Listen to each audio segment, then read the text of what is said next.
Welcome to LiveDaf, your online Daf Yomi Shir. Shalom Aleichem and welcome back to today's Daf Hayemi CHULLIN Kuf Yud Ches. We begin on Kuf Yud Zayin Amud Beis. Let's go back to the beginning of the Gemara here. So it's 8 lines from the bottom of the Tanina. So this relates back to the Mishnah. Our Mishnah is in support of the following brisa. So what is that? Tanina lahod Tanu Rabbanan. So in our Mishnah we have learned the same as the following brisa, which says Shaimrim l'tumakala. A shomer, something which wraps around the food, which protects it from spoilage, which shields it. So even though the shomer itself is not edible material, skin of an animal unwrapping the flesh, the husk of the wheat kernel, etc. A shomer can actually be mitzdaref. It can be counted into the sum total quantity, the required quantity of that food. So regarding food, which is susceptible, it doesn't have its own tumah, it's susceptible to tumah, right? It could become tummy from the outside if something touches it. But provided it has a minimum quantity of a kibetz, the size of an egg. That is what the Gemara will call tumah kala, a lighter tumah, because food cannot really become severely tummy. It can't go past a certain point. It can't become a source of tumah, an ava tumah. Only a rishon tumah, a shena tumah, and so on and so forth. So regarding the kabetza requirement of the food with respect to becoming susceptible to tumas oichlin, even a shomer can join the fray. So if you have a bit less than a kabetza of that food, and the shomer, if counted in, would top up that kabetza amount, it can be mitzdaref. It can be combined. It can be joined together to get you to the desired quantity. Shoimrim l'tumah kala, but v'lo shoimrim l'tumah chamura. There's no concept of joining in the shomer, being mitzaref him, combining him, counting him in with respect to tumah chamura. What is that? Something which has a more severe level of tumah, like a nevela, a dead animal, which in itself is a tumah generator and a very high level of tumah. It's an avha tumah, a source of tumah. If one touches a kazayis, here it changes to kazayis, an olive's worth of that nevela material, he becomes tummy. Suppose there's a bit less than a kazayis. Can the shomer, the skin on the flesh, be counted in? No. V'lo shoimrim l'tumah chamura. And that's been learned in the Mishnah, and likewise in this price. And the Gemara now will explore the sourcings for each respective halacha.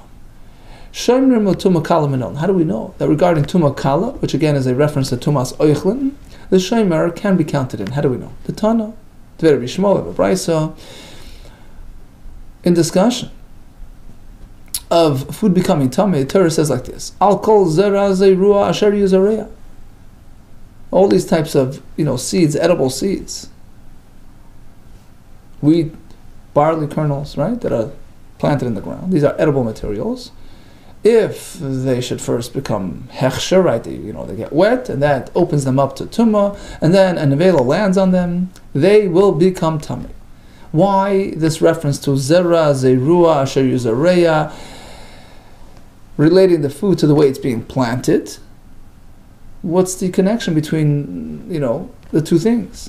We learn, kederach shebnei adam meitzin lezriya. We are referring to kernels in a manner in which they are typically taken out to the field for planting. They're not threshed, they're not cleaned before chita b'klipasa. You take the kernel out with its skin, right? So the wheat with its husk, usaira and barley as well, b'klipasa, vadashim, and the lentils, b'klipasa. The Torah is teaching us that these klipos, these protective membranes, can be counted in to the sheer requirement of that food with respect to tumah. But what about the fact that for Tumah Chamura, Shomer is not reckoned with? How do we know? Here comes another brisa. So the pasuk says, if an animal becomes lifeless, becomes an avela, if one touches it, it becomes tamei. Hanageh b'nivlaisah yitma ad ha'arev. We learn b'nivlaisah means the actual nevela only. Extra word, right? To tell you, v'loy ba'ar she'en olav kazayis basar. Yeah, if one touches a piece of flesh of an avela which has a kazai, it's fine, but if he touches the skin around that flesh, which is less than a kazayis, and even if the skin itself, when counted in to the total amount, will get you to the kazayis, it doesn't work. Because the shemer is not mitzaref with respect to tumah chamura, with respect to the more severe type of tumah nevela. We turn to the next page. Now the brisa continues with a seemingly contradictory statement. We just finished that the skin is not mitzaref, and here goes yochal hanegea keneged basar ma'chorev lo yetame. He says the brisa, perhaps, if so, if a fellow touches keneged basar ma'chorev, from behind the flesh, meaning the skin of the animal, it's attached to the flesh itself, lo yehitame. So we're assuming that the flesh is less than a kazayis, and okay, so if you touch the skin behind it, you're not tamulami. Yeah, you are yitma, you are tami. Now, my comment, what does the brisa mean to say? Here we're saying the skin cannot be counted in, and now we seem to be saying the other way around.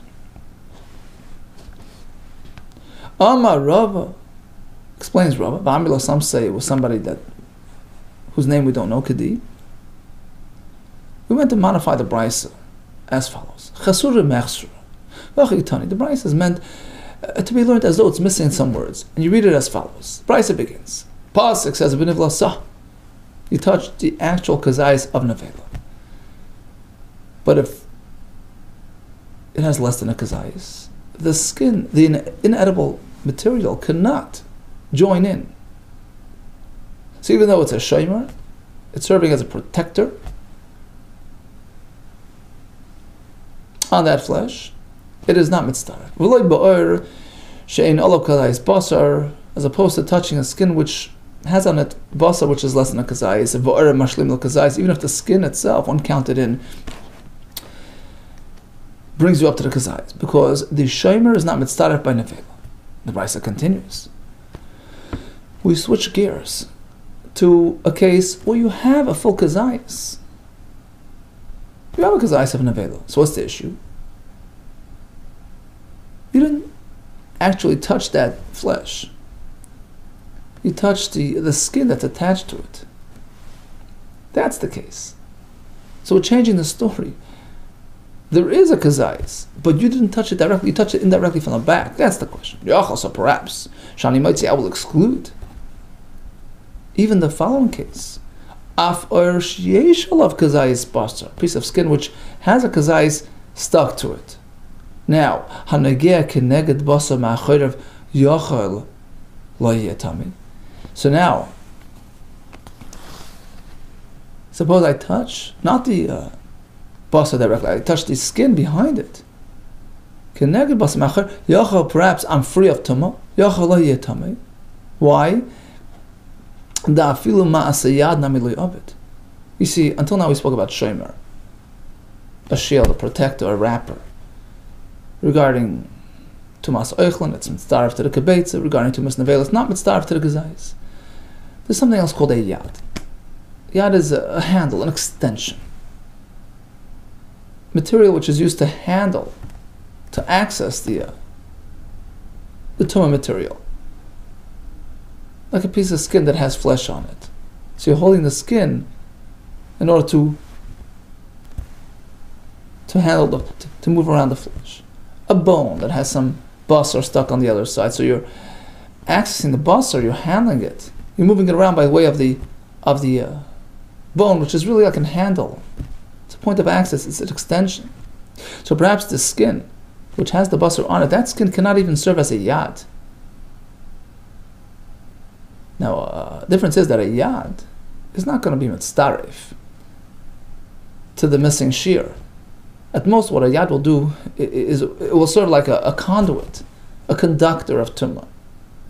The tumah will travel through that yad out, or through the yad into the to the food material. It can go both ways. We'll see in the next sugya. It can export or it can import.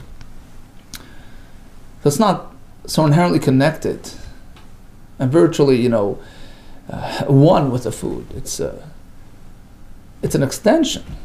It's an inedible extension which can serve as a conduit, as a doorway, to allow the tumah into the food or out of the food to the next item out there that came into contact with a yad. So what about the skin of this piece of basar, nevela, kazai, sitting on it? So perhaps if you touch the skin, the tumah will not travel from the nevela on the other side through the skin over to you. Afilu masa yad namiliyavit hamaloymar yitma. Oh, the pasuk says yitma instead of just tumah. It says yitma, more expansive, to tell you, sure, that the shomer of a nevela, even though it can't, it's tarif to the missing shear, as we explained, but it can serve as a conduit, as a yad, as a vehicle to transmit that tumah to the one who touches the skin. So although he didn't touch the flesh travels, so to speak, through the skin. The tumah travels over to the other side as matam, the person touches it from the other side. Okay, so in the meantime we have two psukim regarding a shomer. And again, the difference between a shomer and a yad is a shomer is a protector, a wrapper, a shield, protecting it from spoilage, etc. What's the status of a shomer? It seems from this Gemara that a shomer can serve as a conduit for sure, to allow the tumah through it both ways, or in and out. And regarding tumah kala, tumas of eichlin, the shomer can even be mitzdaref to a missing shear. If you're missing a certain amount and the shomer will complete that shear, there you go, you have a shear. But that's only to food. Regarding the nevela, tumah chamura, at most a shomer can be as a yad, but not a mitzdaref. T'nan hasa. That takes us to a Mishnah over Maseches Uktzin, the last Masechta in Shabbos, on which we don't really have Talmud Bavli, so now you got a chance to learn it. Tanhasa, kol shu yad v'lo shomer. Material which constitutes a yad, as we explained, the yad is an extension, a conduit, a conductor. Again, classic example is a long bone at the end of which you have some meat perched. That bone is not a shomer, but it's a yad. It's an extension. It's a point of access. It's needed, to move around, to handle the food. It's a yad, like a handle to a pot or whatever, right? So what's the status of a yad? Kol shu yad, something which is considered a yad, v'lo shomer, but not necessarily is he a shomer, he's just a yad. So what's the status of this yad regarding tumah? Since he's only a yad and not a shomer, he is tamei, which means to say that the bone can serve as an importer of tumah. So let's say the bone on the other side touches something which is tamei. That tumah will travel through the bone over to this side to the food. So the yad serves as an importer of tumah, umetame, likewise an exporter. So if the food is tamei and other food is sitting on the other side of that bone will transmit the tumah out. Okay, so the yad can be an importer and an exporter, but veinim it's not going to be starved to the missing shear of the eichel. However, shomer, if something is really a shomer, a protector, like the skin around the kernels, right? Even though he's not serving as a yad, he's not an extension. He's too flimsy to be considered a handle. So in this case, actually, he is more intimately connected to that food item. So not only does he serve as an importer and exporter of tumah, he's even going to be mitzdaref. Tamei, he can bring it tumah in to the food from the outside. Umatamik, he can bring tumah out from the tumah to the outside. Umitzdaref, and he can join the shear of the food. What if it's not this nor that? Lo yad v'lo shomer. So he's not really one and the same with the food material. He doesn't, act in unison with the food, and therefore lo tamei v'lo metame. he can't serve as an importer or an exporter, and certainly he's not mitzdarif. Okay, so that's the rule. A yad can import, can export. A shomer, aside from doing that, can also be mitzdarif to the missing shear of the kibetza tumas oichlin. Okay, so that's the ultimate goal. We're going to get to this halacha, but first we're going to explore the sources, of course, right? How do we know that a yad serves in this way and a shomer in the other way? Yadois heichok sivi. So firstly, where do we find the concept of a yad in the Torah? The answer is we find 3 times. The pasuk speaks about food becoming tamei, right? V'chiyutan mayim al zera. So the water hit the food. That opens a door.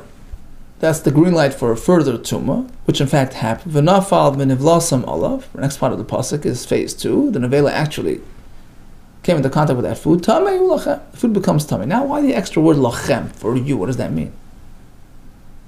To tell you that even a yad is part of the equation. Lachem means lachol shebetzarchechem. Even the yad, the extension, the handle, which is needed to handle the food.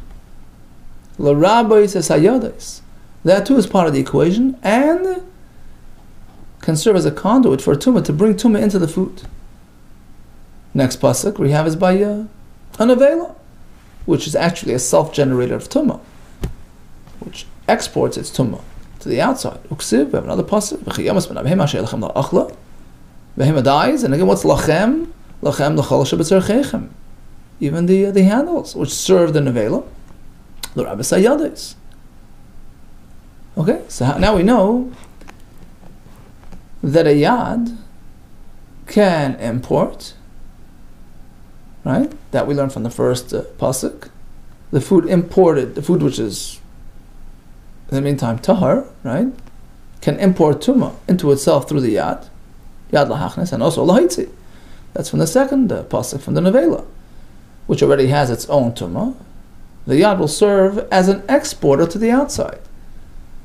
So if some innocent item touches the yad of the nevela, it will get the tumah of the nevela. Okay, so that's established. What about a shomer? Where's the pasuk for that? Well, that's plain logic. I mean, a shomer is more inherently connected to the food material. It's guarding it, it's protecting it, it's wrapping it. So regarding the ability of a shomer, both ways, to import and to export tumah to and from that material, shomer lahachnas lahaitzi. You know what? There's no need for a pasuk. Kavachaymer miyad.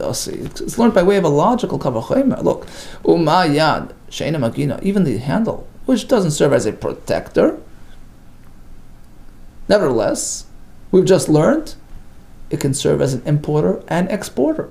It is related to the material to that extent. It serves as a conduit, as a transporter of tumah in and out. Machneses umaitzia. Certainly a shomer, which has a much closer relationship with the food material alongside it. Shomer like koshkin, of course the shomer can do at least the same. So then the question is, why do we have those 2 psukim for shomer? Shomer, the kasav rachman alamali. Why does the pasuk tell you about a shomer? I mean, plain logic would dictate to you that a shomer can serve at least in the same capacity, as the same ability as a yad. Shema lamali shema minolet sarev. Clearly, the pasuk is upgrading a shomer that not only does it have those basic functions of a yad, import, export, it could also be mitzdaref, join the shear. Okay, so that's going to be the ultimate, destination. That in fact a yad can import and export, and a shomer has an additional ability to be mitzdaref regarding tumas oichlin, not tumas nevela. Now comes a set of challenges, a series of kashas to sort of question this premise, but ultimately we're going to come back and conclude likewise. Ask the Gemara, perhaps we can suggest differently. Your starting point was so let's just summarize. At this point we have 2 psukim by shomer. One shomer of food, which is mitzdaref, one shomer of nevela, which serves as a yad, it's not mitzdaref. And so far we had 2 more psukim by yad. Lachem by food and lachem by nevela. Okay, so perhaps we can say like this: yad lahachnes lo lahoitzi.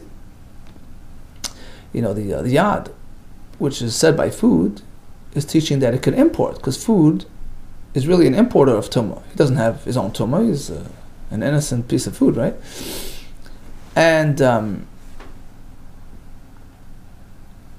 that's all we know. We don't know about exporting tumah through the yad. And Rashi explains he can't learn from nevela. Nevela is more severe. So at this point, regarding food, perhaps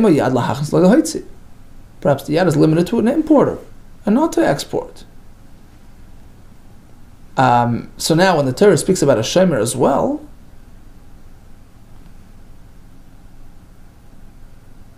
obviously it's to give it a little bit more ability than yad, because obviously it has the same abilities as yad, as we said before, right? So the point of mentioning a shemer in that extra pasuk is to give it extra powers. Okay, to give it one more than a yad. So at this point, yad can only import. Maybe a shemer can do both, import and export. But who says he has that additional element that he could also be mitzdarif? That's going a bit too far. So yeah, a shemer lachnas lahoitzi, a shemer can bring in, can send out tumah. So he's already one up above the yad. But aval yad lahoitzi. But regarding the ability of a yad to export, who says? And likewise, the shemer letzarif. Who says the shemer has the ability to be mitzdarif to the law? Who says that's true? Answers the Gemara, no. Yad lahachnas lelohaitzi lematzas amris. You can't suggest that a yad can only import and not export. What's easier? What's more difficult? Importing is more difficult. Look, you're pure, and suddenly this tumah descends on you through the yad. Who says? I mean, it's going on a limb, right? And the yad can can introduce tumah to the otherwise tahor food, right? That's harder than to export something which you already have, which you're just spreading out. You're just transmitting out. Amrus, the answer is like this. Hashta, once we know, once we establish that the yad can bring in tumah, which is the more difficult of the two, obviously it can export. So now it's established that a yad can go both ways. And of course a shemer is one step above, right? To be mitzdarif as well. That's your answer. No, says the Gemara. Perhaps I can still challenge this premise. Yad lahoitzi lo lahachnes. So go the other way. Maybe the yad, which is stated by the food, is strictly to export. We're speaking that the food is already tummy, and another piece of food comes along and touches not the original, tummy food directly, but by way of the yad. And the yad here is going to export tumah to the second food. That's all. It's not to import. So perhaps you're right. Exporting is easier than importing. And perhaps that's all the yad can do, is to send out tumah, not to bring in. And the shemer, which of course is one step up, will have an additional element that could also import. And stop right there. But to go further and say aval yad lahachnes, that the yad can even import, and also the shemer can also be letzarif. Law, who says? Says the Gemara. Actually, we have a third yad yiseruk. We have another instance where the Torah speaks about a yad, which is by the oven, which is a vessel which is tamik. Yad yiseruk tanu kraim yutats. And it says over there, tmeim yu lachem. And again, what's the purpose of lachem? To include the yad in the system. The handle, the extension, can serve as a conduit. Lachem l'chol shebatzorchechem l'rabes es hayadis.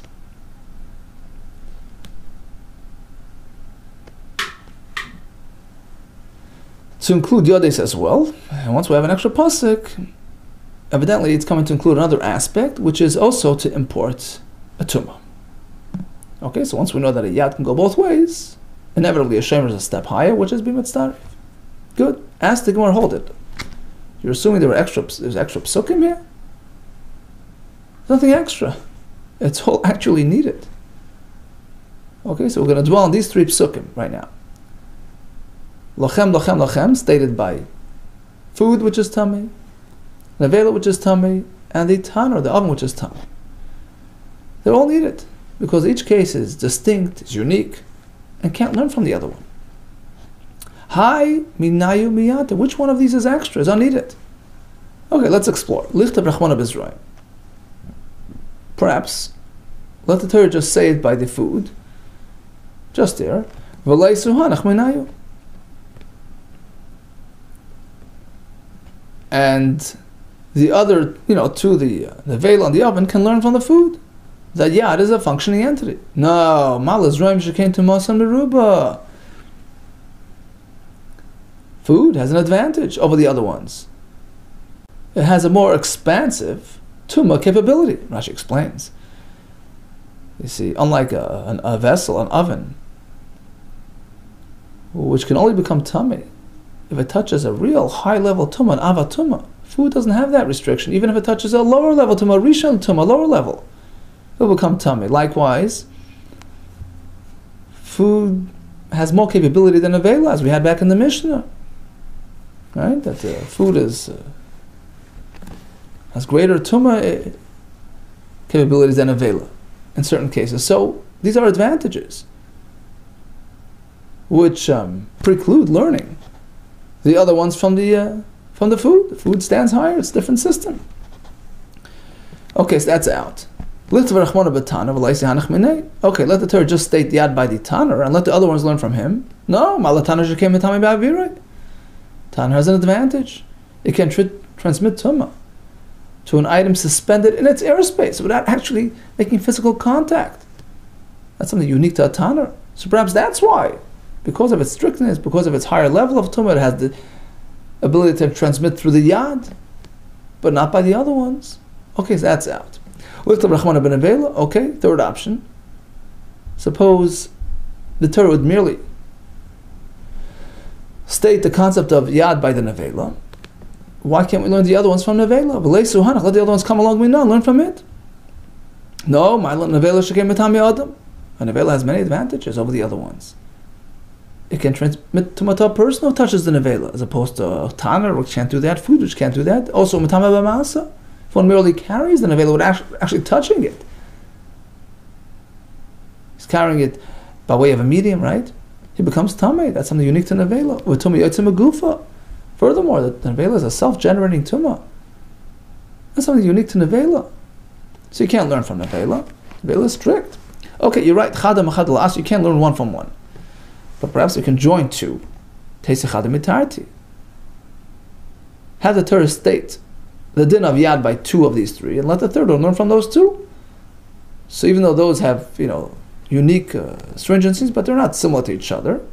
So we'll make this sort of common denominator, this ma'atzad, and draw up a common formula which says, well, these are tummy items and have yad, the same with the other item. Hi Tasi, let's explore which one we'll learn from the other two. Perhaps we should delete the concept of yad by food and have it learned from the other two. But Tasi mihanach learn from the other two, the Tanner and the nevela. No, what's unique to those two, which is not found by food? They don't need hechsher. Food has to get wet before it becomes open to tumah. A Tanner doesn't have that. Nevela doesn't have that. As opposed to seeds and foods, they're only going to become tummy once they experience hechsher. So is it a disadvantage? You can't learn him from the others. Perhaps they have yad, but he doesn't.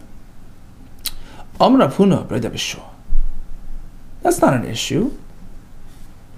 So you're proposing that, food has a leniency. It needs that additional step to get it to become tummy, so it's more difficult for it to become.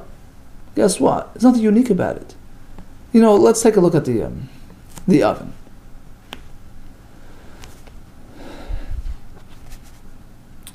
oven, we all know that only a finished product can become tummy. Suppose he's in the middle of building the oven. It's an unfinished oven. It's not going to become tummy. You need gemar malacha. And guess what? The wetting of the food is considered its finished. It's like it's finishing. Stages. It's considered it's gemar malacha. It's its completion regarding tumah. The food is not considered complete regarding being open to tumah unless it gets wet. So it's not an additional step that's not found elsewhere. It's a universal concept. You have to be a finished item, a finished product, a finished food, a finished oven before you can come tummy.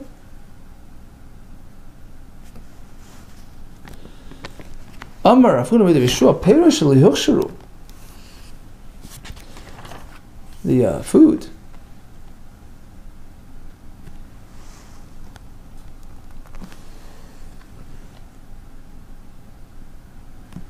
Prior to hechsher is like the oven prior to being completed. Katano shalei nigmar malachta dami.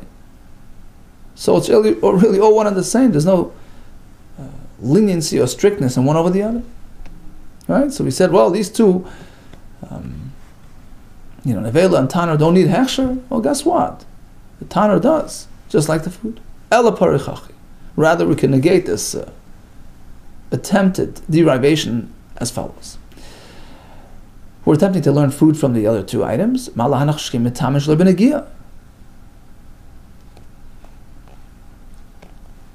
what's unique to the oven and to the nevela? They received their tumah without direct physical contact. As we explained before, the oven transmits or receives by way of its airspace. So if a lizard got suspended to the airspace of the oven becomes tummy without actually touching it. Same with the nevela. He didn't touch anybody. He just died and became tummy on his own. He's a self-generated. As opposed to food, the tumah only arrives through direct contact. That's a leniency, which precludes him learning from the other ones regarding the stringency of yad. Okay, that doesn't work. Next attempt. Perhaps we can delete the concept of yad by the tanner. He'll learn from food and the nevela. No, there's something unique about the food and the nevela. They're food materials. Perhaps that sets them apart from the tanner, which is not. So that doesn't work. Perhaps we can leave out the yad by the nevela and let him learn from the food and the tanner. You're right. So why does the pasuk actually mention yad by nevela if he can just learn from the other ones? If he's not needed for his own sake. Tzneu inyan liyad de alma. Apply him to the universal concept of yad. That what? So before we were looking, we knew that yad can export, but we were seeking a source that yad can import. Here we go. There's an extra yad to tell you the yad lahachnis. A yad could always import as well. So now we know yad lahachnis, yad lahaitzi. Yad can go in, can go out, and a shomer, which is stated separately, apparently to give it extra capabilities. Let's sarif that he could be counted in as the part of the quantity, part of the shiur of the kibbutz of tumas eichlin. So now we have everything we need. Ask the Gemara, hold it, not done yet. Your premise is that the yad of nevela is unneeded. It is needed. Had the pasuk left out yad by nevela, I would say, okay, sure, we can learn them from the other ones. But when you learn A from B, A can't be more powerful than its own source. So I would suggest, I would say, daya. Daya means it's enough. It's limited. Lavai minadin, something which is being learned from a source, liyos. He can only be as much kanitan. He can't be stronger than his source. And when vela is being learned from food which is tummy and an oven which is tummy, they're limited in their tumah abilities. Just like those two cannot transmit tumah to a person. A person can only be affected by a source of tumah, like an avela, like an ava tumah, not food, which can never be an ava tumah, not klicheres, which can't be more than a rishon letumah. So af nevela mitama adam. So likewise, when you're employing the yad by an avela and using it as an importer and exporter, he's limited in his tumah capabilities. He can't be more powerful than his source. He cannot. He should not be able to. A person. You're right, says the Gemara. So we can't take this route. It was very pertinent for the Torah to mention yad by the nevela, to give it all its powers, by way of its conduit, by way of its yad. Okay, so now we're stuck. We know that a yad can export, but we don't know about a yad importing. Says the Gemara, V'shemer den nevelo d'lo tzarech. So we've used up all the three psukim of yad, food, oven, and nevelo. They're all needed, because each item is unique and distinct. They can't, learn from each other. So where's the extra pasuk? Let's backtrack. We had two psukim by shemer. One by food and one by nevelo. V'shemer den nevelo d'lo tzarech. And the truth is, the shemer pasuk by nevelo is really unneeded. What's the point? Why did the Torah mention the concept of a shemer? Okay, now we switch from yad to shemer. The pasuk of shemer by nevelo. What's the purpose of discussing it? Let's to tell you that the shemer can be combined and be counted in as part of the shir of the nevelo. You just told me earlier, even a shemer which is mitzdaref, that's only by food, not by nevelo. Ha'amris. Lo mitzdaref, he told me it's not mitzdaref to nevelo. Now, ulohaiti, perhaps to tell you the basic concept, basic idea that a shemer can serve as a conduit to export tumah from its material, from the food material that he's enwrapping, again, that's obvious. That's based on logic from yad. Shemer is better than yad, right? Kal v'chomer yad also, that's learned from the kal v'chomer from yad. If a yad can export, certainly the shemer. So what's the point of mentioning shemer of nevela? Ella, rather, in l'shemer de nevela, if it's not needed for its own sake. So that's the rule. When a pasuk is not needed for its own sake, we look around to apply it where it's needed. S'neu inyan, apply it regarding the halacha, l'yad nevela, to teach you about a yad of nevela. Now, l'yad nevela. Now, if it's not really needed for that either, to tell you that the nevela can export tumah through its handle,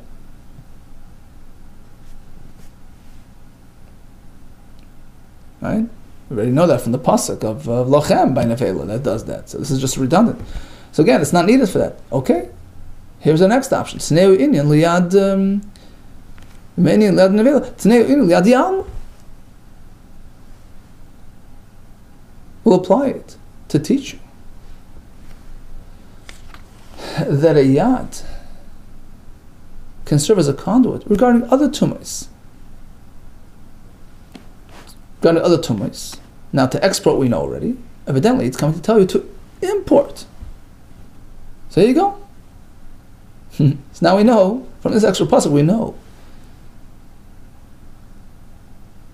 From this extra pasuk, which is shemer and avela, which sort of evolves into a lesson regarding iyad of food, because not needed for this, not needed for that. Where is it needed? To teach us that the handle, the extension, connected to a piece of food, can import tumah into that food. So now we've established everything. We know that a yad can be an exporter, can be an importer, and next level is a shemer on food, can also be mitzdaref. Yad lahoitzi, yad lachas mitzdaref. Good. Return to Talmud base.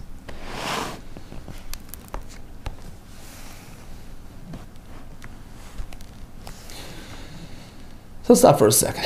We have 5 psukim. 2 psukim by shemer, 3 psukim by lochem by yad. Now the 3 psukim of lochem by yad, one is food, one is the oven, one is the nevela. They're all needed because each one is distinct and unique and they can learn from each other. At this point, all we know is that a yad can export, which is easier than importing. So we'll go, the minimum, right? Can export. What about importing?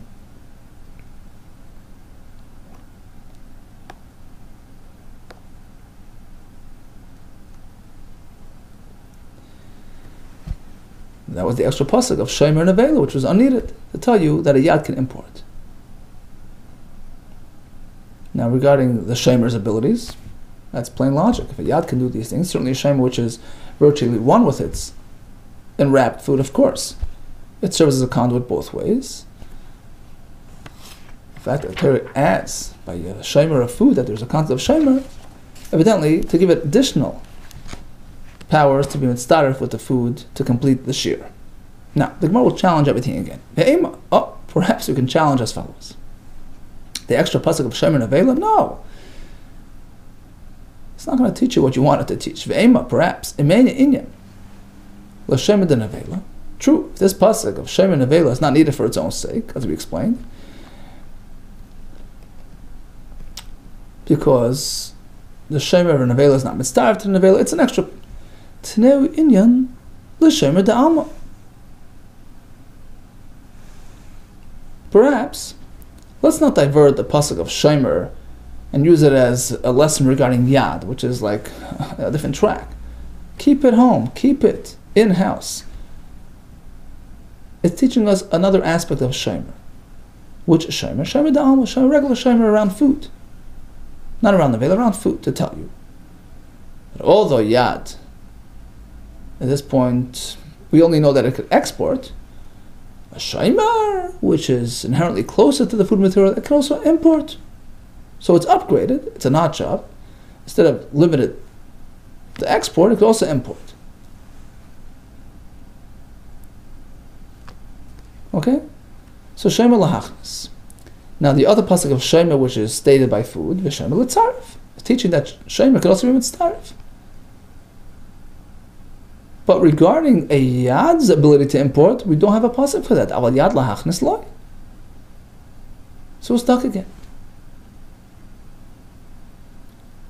Maybe Yad can only export and not import. Shemer, that can do both, and it can also be mitzaref if it's around food.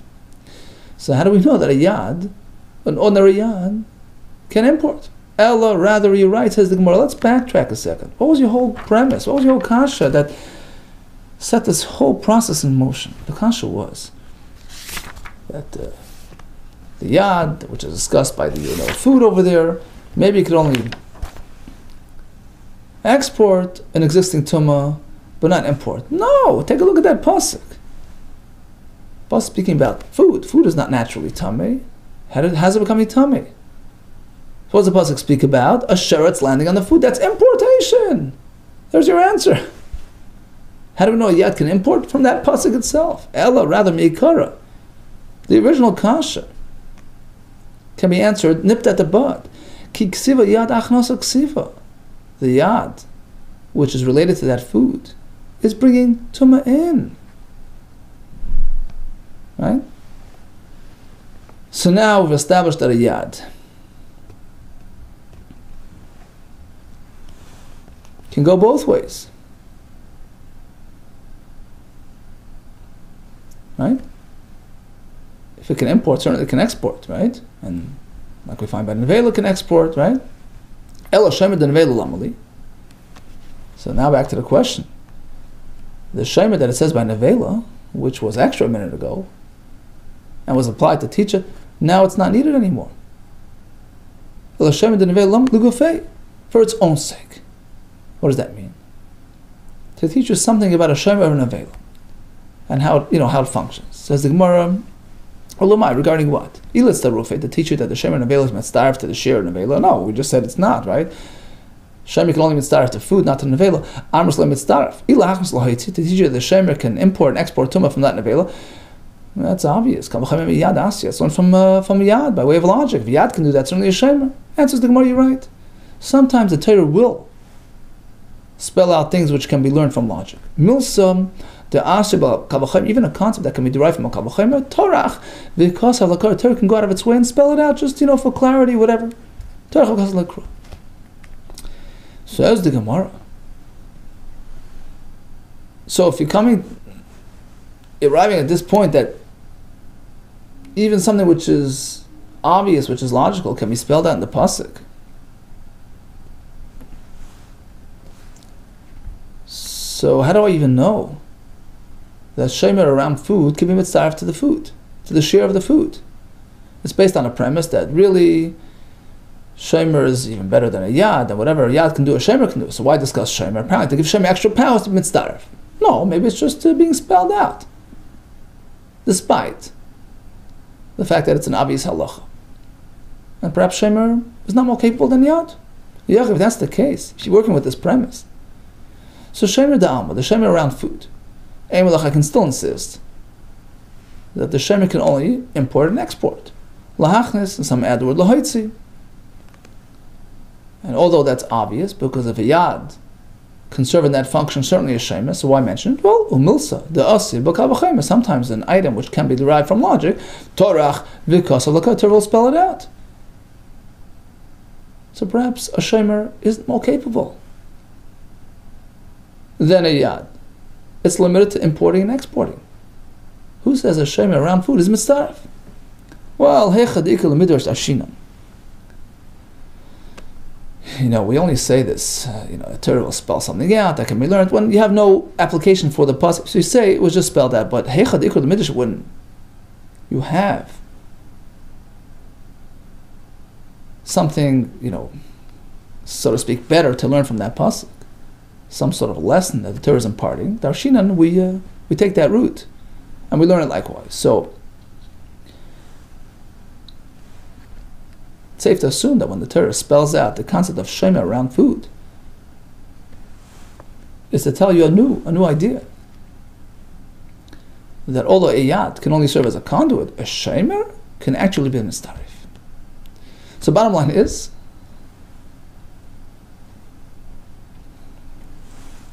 we have many psukim, 5 in total that we're discussing today.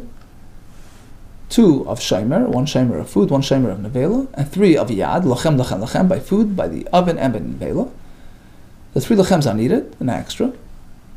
At that point we know that a yad can bring in and export, because that's the subject matter of those psukim.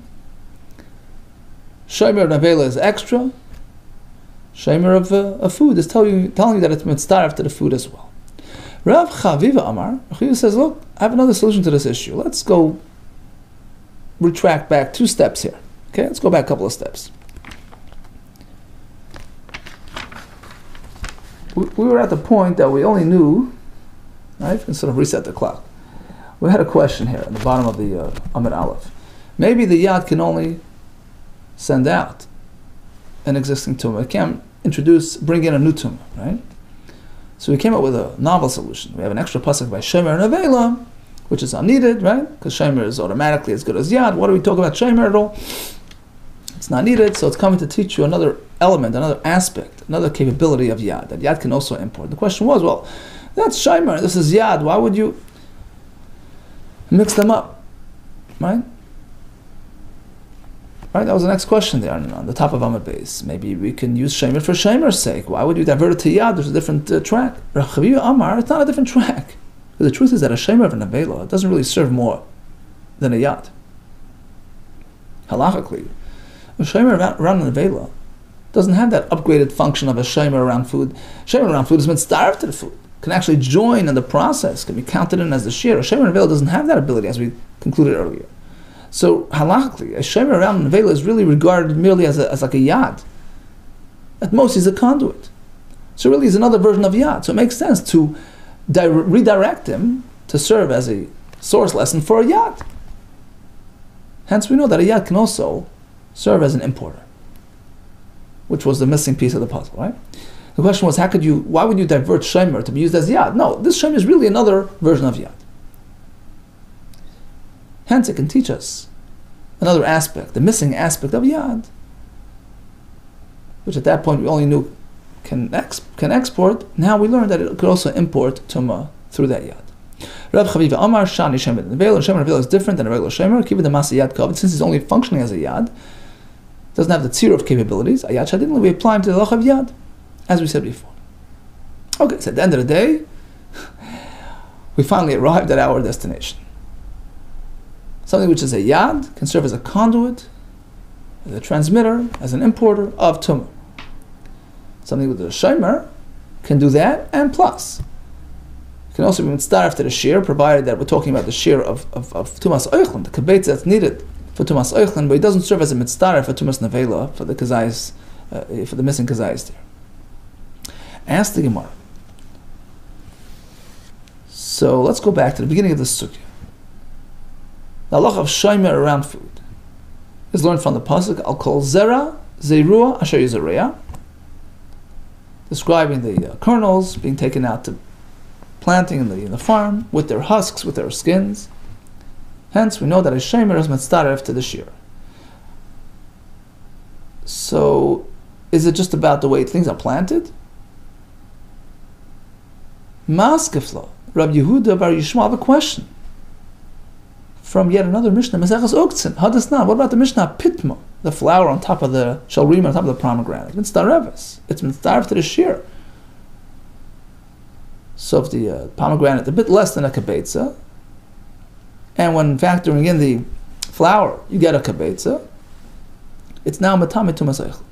But the fiber above that flour, a mitzdarev is not mitzdarev, because that's like a double shomer, a shomer on top of a shomer. Because he's only sort of protecting the flour, which is protecting the pomegranate. You don't say a double shomer. Why is the flour at all being combined with the pomegranate? Vamai, who plants a pomegranate with its flowers? Rashi says when you plant a tree, you typically do it with a branch, or with the seeds, or even the pomegranate. By the time it's being planted, the flower's gone. Vamai, Krei Khan, we should apply the pasuk that requires it to be done in a manner, in the manner which it's planted. Al kol zera, zei Rashi, zera, Valeka, you don't have it in this case. Next question. Shomer is limited to planting methods? Vesu. Next question. Hadasnan. Let's look at that Mishnah again. From yesterday. Ha'oir, v'haroitev, the skin around the flesh of an animal. Haroitev, the gel there, right? Akifa, the seasonings in the pot. All these things are mitzdaref, can be counted into the shear of the kibetza. Manon, how do we know? These aren't plantable items. These aren't, methods of planting. You're right, says the Gemara. Not all shomers are created equal. There are different aspects of shomer. One is the skin around the kernels on its way out to the farm. And there are different, versions of shomer. The skin around the flesh, etc. They all serve as a protector, as a shield, as a guard. And of course, they qualify as shomer. Actually, we have 3 psukim, meaning 3 sort of expressions in the same pasuk. Al kol zera, zerua, asher yizareh. So it's a thrice repetition. What's the point of saying it so many times? Addressing different aspects, different versions of a shomer. Chad l'shomer d'izroim. One is the shomer around the seeds, the kernels. V'chad l'shomer d'ilon. One is regarding things that are related to fruit tree items like the flour around the pomegranate v'idach, and the third one l'shomer basar beitzim v'dagim, non-growing materials, the skin around flesh, the shells around the egg, the scales around the fish. These all serve as a shomer and have a similar halach. Amar Rav Chia bar Ashi amar Rav. We've established that regarding transmitting tumah, the yad can serve as a conductor. What about regarding hechsher? Right? The fruit has to become wet to pave the way for future tumah. Suppose the food itself never touched the water, but the yad of that food did. Can the hechsher travel through the yad and change the status of the fruit or the meat? No. Yad is unique to tumah. Does not apply to hechsher processes. Yesh yad la tumah ve'en yad la hechsher. Rabbi Yechon no, he says it works both ways. Yesh yad la tumah ve'la hechsher. Just as a yad can transmit tumah, it could also transmit the hechsher process. What's this machlekes about? Ibo you say a svar, you can say it's logic. Ibo you say a say it's based on a pasuk. Ibo you say a say it's based on a pasuk. Mar savar. You see, let's take a look at that pasuk. Pasuk says,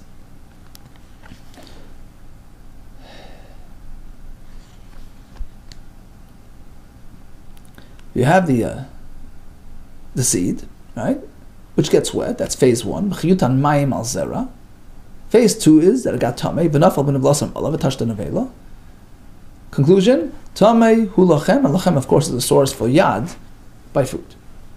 So the question is, the conclusion of the pasuk lachem, does it relate just back to the immediate phrase, which is phase 2, the tumah, which is stated right before the words lachem, or does it relate back to the beginning of the pasuk as well? Phase 1, the hechsher experience. That's the machlekes. Rav holds that the lachem, which teaches the concept of yadais, relates back to the immediate phrase, but not to the beginning of the pasuk. Umar Savar, Rabbi Yechon holds, Mikra Nidrash, the pasuk is expounded and applied, Lafanav Lifanav, to the previous and the one before that. Phase 2 and phase 1, so Hechsher also can benefit from Yodes. We've always said Masvar, or can be based on logic. How do we define the Hechsher experience? Is it a preparatory experience to Tumah, so it's unrelated to Tumah, or is it really part and parcel of a Tumah experience itself? It's like Tumah needs 2 phases. The Hechsher, which is sort of phase 1, and concluded with the actual contact with the Tumah. 2 ways to look at Hechsher. Mar Savar, Hechsher Tchilas Tumahu. Rabbi Yechon says Hechsher is sort of phase 1 of the Tumah, just like Tumah can benefit from Yodes, likewise Hechsher. Mar Savar, Hechsher left Tchilas Tumahu. Rav says no, Hechsher is unrelated to the actual act of Tumah. Yodes is strictly by Tumah, not by other things. Tanakh said Rabbi Yechon, I write to Rabbi Yechon that Yad can serve as a conduit regarding Hechsher as well. Brisa says Kashem Sheish Tumah Yad LaTumah, just like Yad functions regarding Tumah, Kach Yad LeHechsher, likewise regarding Hechsher. One more comparison between Tumah and Hechsher. Kashem, just like Shein Mekabel and Tumah El Likshei Tolshu, just like an item will only become tummy once it's picked off the ground. Interesting, Rashi brings, how do we know this to be true? He brings a Teres Kayanim. He says, because otherwise, around 10 lines from the bottom, he says, if you're going to suggest that Tumah can affect even something still attached to the ground, then everything in the world will be tummy. No kohanim could eat anything. Tamei says hakoil. Inevitably, you be matami everything because she'en locha mechubar and she'en shratzim mitzuin etzlam. How likely is it to have, things growing on the ground without shratzim roaming around, the lizards and things, and will make them tummy. So you can never know what's going on. Evidently, tumah can only affect something which is off the ground. While it's still on the ground, it's immune. So that's the established notion here. Just like Tumah can only affect something off the ground. Kach, likewise regarding Hechsher. Kach ein mekabel and Hechsher ela sheitolshu. The wedding process can only accomplish Hechsher once it's picked off the ground. So the bottom line is that we have a right to Rabbi Yechon. The Yad can serve as a catalyst for Tumah, likewise for Hechsher. Okay, that sums up today's dot. Thanks so much for joining. All the best to you, and Atzlach.